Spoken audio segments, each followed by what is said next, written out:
خواتین و حضرات، یہ بہت بدقسمتی ہے ہمارے کلچر کی کہ ہم جو دوسروں کے کیے ہوئے کام ہوتے ہیں، یہ ہماری بہت پرانی عادت ہے کہ ان کاموں کے اوپر ہم اپنا نام لکھوانے کو ترجیح دیتے ہیں۔ جب ہم یہ کر رہے ہوتے ہیں تو نیت تو جو بھی ہو لیکن یہ بہت بدقسمتی کی بات ہے کہ ہم تاریخ کو مسخ کر رہے ہوتے ہیں اور تاریخ کو چھپا رہے ہوتے ہیں۔ اور جو قومیں اپنی تاریخ سے آگاہ نہ رہیں، ان کی تاریخ کو مسخ کر دیا جائے، ختم کر دیا جائے، اس میں رد و بدل کر دیا جائے اور غلط اطلاعات دی جائیں، وہ قومیں تباہ ہو جایا کرتی ہیں۔ میں ابھی آج جو بات کر رہا ہوں نا، ایک ایسے محسن کی، سر لائل گرانٹ جنہیں کہتے تھے، کہ جن کے نام پر یہ لائل پور جو اس وقت ایک ڈویژن ہے پروونس آف پنجاب کی پاکستان میں، انہوں نے اس کو آباد کیا، اس پورے علاقے کو، اور ظاہر ہے اس کا نام لائل پور رکھ دیا۔ اب وہ انگریز فرنگی جسے ہم کہتے ہیں، وہ برا تھا، وہ بھلا تھا، لیکن ہم ڈیفینیٹلی محسن کش ہیں اور ہم ناشکرے ہیں کہ جن لوگوں نے ان علاقوں میں بہت سی محنتیں کی، کام کیے، اور آج جو لہلہاتے کھیت آپ کو نظر آتے ہیں اور بہت سی ڈیولپمنٹ نظر آتی ہے، وہ اس انڈین سب کنٹیننٹ میں اس ایسٹ انڈیا کمپنی کا بہت بڑا رول تھا۔ وہ لوٹ کر لے گئے، یہ ہوا وہ ہوا، لیکن آج تک جو آپ وہ لائنیں ریلوے کی بچھا گئے، وہ جو نہری نظام وہ لوگ دے گئے، اس کا کوئی نعم البدل ہے ہی نہیں۔ تو محسنوں کو یاد رکھنا چاہیے، ان کی بنائی ہوئی چیزوں کو انہی کے نام سے رہنے دینا چاہیے۔ جہاں تک لائل پور کی بات ہے تو عام طور پر کہتے ہیں کہ جس نے لائل پور کا گھنٹہ گھر نہیں دیکھا وہ تو پیدا ہی نہیں ہوا، یعنی جن نے گھنٹہ گھر نہیں تکیا وہ جمع ہی نہیں۔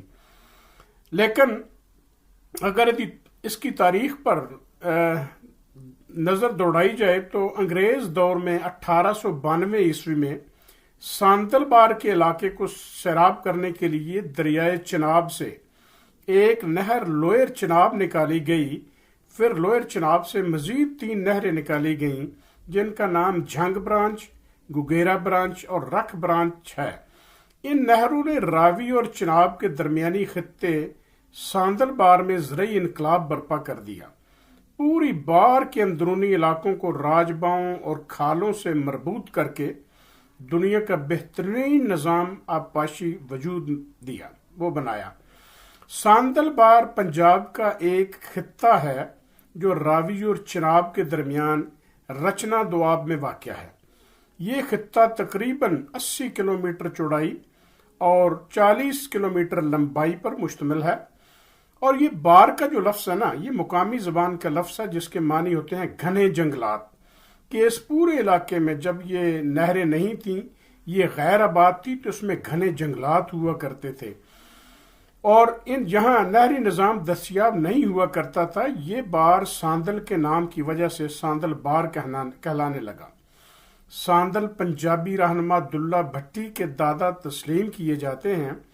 ساندل بار کی وجہ تسمیہ کی متعلق 3 مختلف روایتیں ہیں۔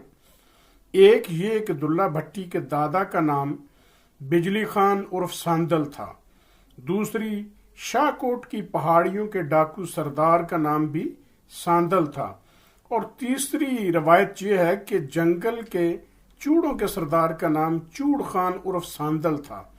ان 3 میں سے کسی ایک کے نام پر یہ علاقہ ساندل بار مشہور ہوا۔ ساندل بار اصل میں پنجابی قبائل کا ایک وسیع علاقہ تھا جو ایک ہی ثقافت اور زبان استعمال کرتے تھے اور آپس میں رشتہ دار بھی تھے۔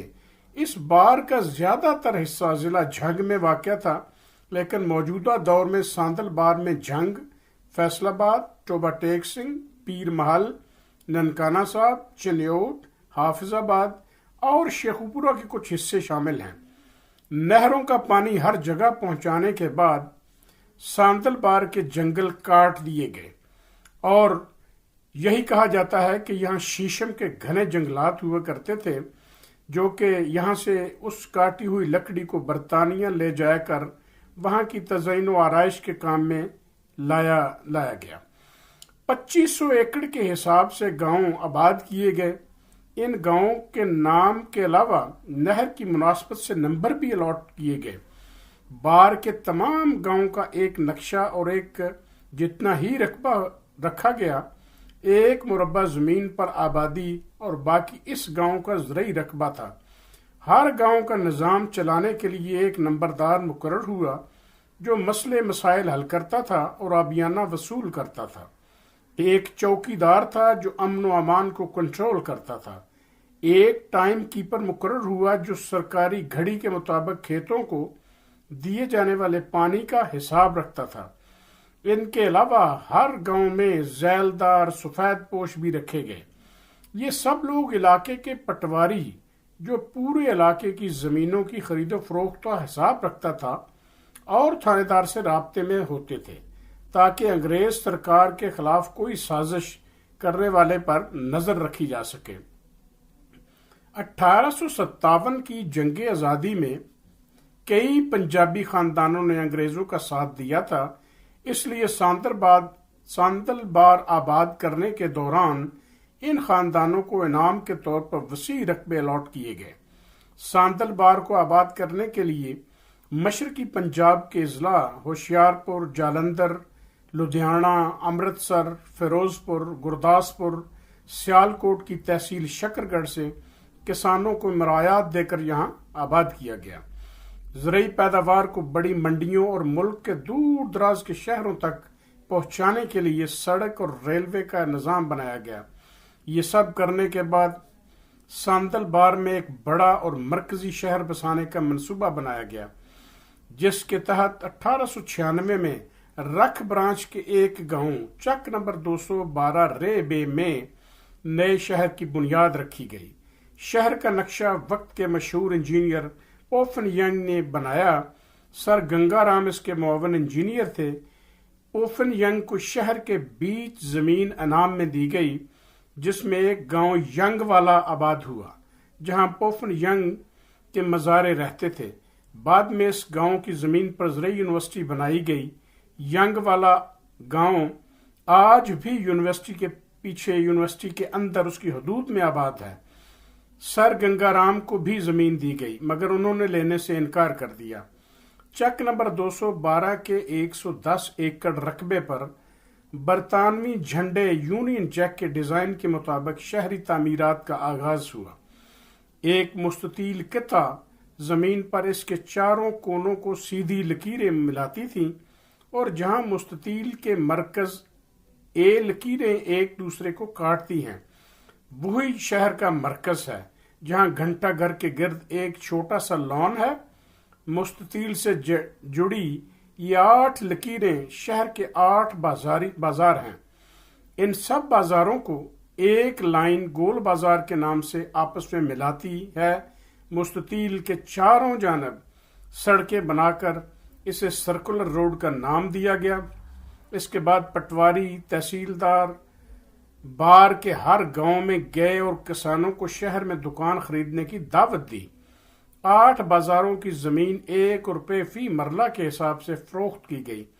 کچھ کو تو زبردستی دکان خریدنے پر مجبور کیا گیا تاکہ شہر جلدی آباد ہو سکے۔ 8 بازاروں کے باہر کا علاقہ ویران تھا۔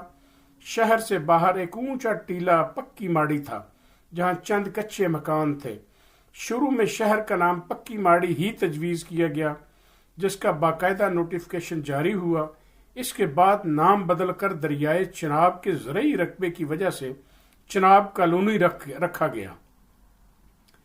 کچھ عرصہ بعد پنجاب کے گورنر لیفٹیننٹ سر جیمز لائل کے نام پر لائل پور رکھ دیا گیا۔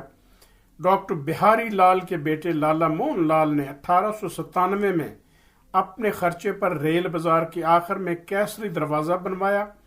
اس کے باہر گمٹی بنوائی جو کہ شہر کا سنگ بنیاد رکھنے کی عمارت ہے۔ گھنٹہ گھر کے گرد قائم 8 بازاروں کے نام اس سمت واقع کسی اہم علاقے کی غمازی کرتے ہیں۔ مشرقی جانب ریل بازار اس کی بیرونی سمت ریلوے روڈ واقع ہے جو ریلوے اسٹیشن کو جا نکلتا ہے۔ شمال مشرق میں کچہری بازار، اس کی بیرونی طرف عدالتیں قائم ہیں۔ شمالی جانب چنیوٹ بازار، اس کی طرف ضلع چنیوٹ واقع ہے۔ شمال مشرق میں امی پور بازار، یہاں سے ایک سڑک امی پور بنگلہ کی طرف جاتی ہے۔ مغرب میں بھوانا بازار، اس سمت میں بھوانا واقع ہے۔ جنوب مغرب میں جھنگ بازار، اس بازار کا رخ جھنگ کی طرف ہے۔ جنوبی جانب منٹکمری بازار ہے۔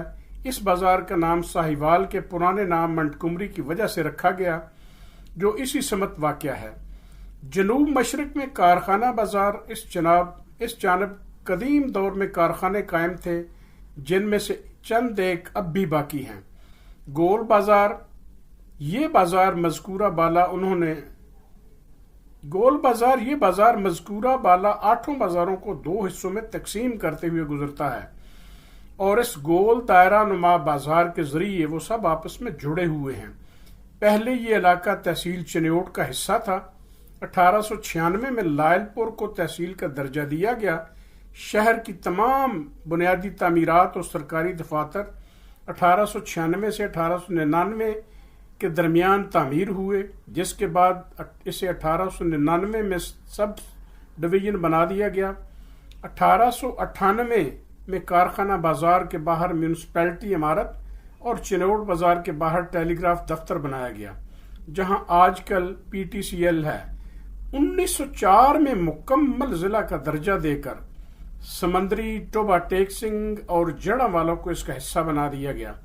شہر کے باہر مگر سرکولر روڈ کے اندر پہلی رہائشی کالونی ڈگلس پورا بسائی گئی، جسے سامنے اینگلو انڈین ورنیکولر اسکول تھا جو اب گورنمنٹ کالج یونیورسٹی بن چکا ہے۔ اس کے بعد گرو نانک پورا، ہرچرن پورا، گوبند پورا بنائے گئے جو سکھوں اور ہندوؤں کی آبادیاں تھیں۔ تقسیم کے بعد یہ لوگ انڈیا منتقل ہو گئے اور یہ مکانات زیادہ تر ان لوگوں کو الاٹ کیے گئے جو لدھیانہ اور جالندھر سے آئے۔ گورنمنٹ کالج کے قریب علاقہ سکھوں کی ملکیت تھی اور اسی وجہ سے 1936-37 میں گرو نانک پورا وجود میں آیا۔ اس علاقے کا رقبہ 50 ایکڑ تھا۔ تقسیم ہند کے بعد یہ مکان جالندھر سے آنے والے مہاجرین کو الاٹ کیے گئے۔ 8 بازاروں سے باہر ایک گوبند پورا کالونی قائم کی گئی۔ اس کالونی کو گوبند سنگھ کے نام سے بنایا گیا اور اسی علاقے میں نہال سنگھ اور گوبند سنگھ کا ایک بڑا مکان بھی تھا۔ یہ مکان اب بھی موجود ہے لیکن کئی حصوں میں بٹ چکا ہے۔ شہر کے وسط میں ایک کنواں تھا۔ چک رام دیوالی سے مٹی لا کر اس کنویں کو پاٹ دیا گیا اور وہاں گھنٹہ گھر کی تعمیر شروع ہوئی۔ گھنٹہ گھر بادشاہ جارج پنجم کی ملکہ کیرولین کی یاد میں بنایا گیا تھا جو 1820 میں وفات پا گئی تھیں۔ گھنٹہ گھر کا سنگ بنیاد لیفٹیننٹ سر چارلس ریواز نے 14 نومبر 1903 کو رکھا۔ ملتان سے مشہور ترین کاریگر گلاب خان کو بلایا گیا کیونکہ گلاب خان اس خاندان سے تھا جنہوں نے تاج محل تعمیر کیا تھا۔ گھنٹہ گھر تعمیر ہوا تو بمبئی سے خاص گھڑیاں منگوا کر لگائی گئی جو آج بھی موجود ہیں، جبکہ پتھر 50 کلومیٹر دور واقع سانگلا ہل کی پہاڑی سے لایا گیا۔ تعمیر پر 40,000 روپے خرچ ہوئے جو شہر کے تاجروں نے اکٹھے کیے تھے۔ گھنٹہ گھر کی نقاب کشائی 13 دسمبر 1905 کو فائنانس کمشنر پنجاب سر لوئس ٹوپر نے کی۔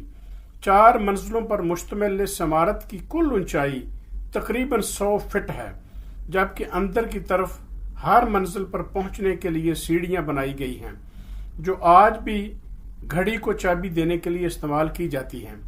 کلاک ٹاور کی 4تھی منزل پر نصب گھڑی خاص طور پر بمبئی سے لائی گئی تھی اور اس کا پینڈولم 3ری منزل میں لٹکا ہوا ہے۔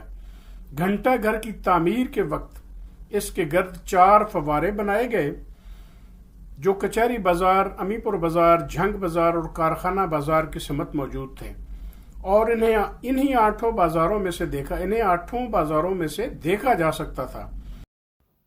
یہ تصویر مبینہ طور پر عبداللہ بھٹی صاحب کی ہے جو کہ بہت بڑے ہیرو تھے اور ساندل بار میں معروف تھے۔ اپنے اس جہاد کی وجہ سے جو انہوں نے ایسٹ انڈیا کمپنی یا فرنگی کے خلاف کیا،